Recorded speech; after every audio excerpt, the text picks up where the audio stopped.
Once you generate the payload, now it's time to move this file to the victim's machine. Many ways are there. You can send it email, crafted link via email, but for the purpose of this tutorial, I will send it directly using file shares. So from the Windows machine, you can create a folder. You can call it to mount, and you need to share this folder by going to the properties, sharing, and allowing everyone to read and write to it. And here you go. You can see that this is the mount link or the share link. Okay, and then we go to our Kali machine. We open a terminal. Now we need to install the common internet file services in order to be able to mount. So for this purpose, we issue this command apt-get install CIFS --- and then we go enter. Now we have this package ready and installed.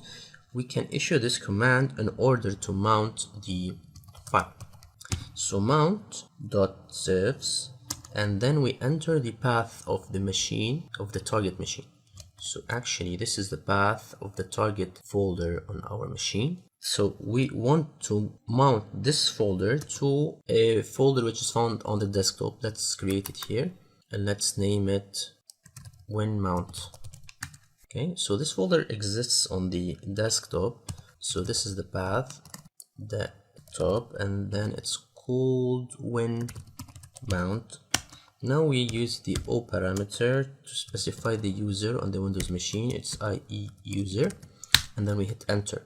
Now it will ask us to provide the password of this user, the IE user. It is, that's the password on the Windows machine, of course, and then you hit enter. Now you have this file folder mounted, so you can just drag or copy any file here. Let's try to copy this file here, test file,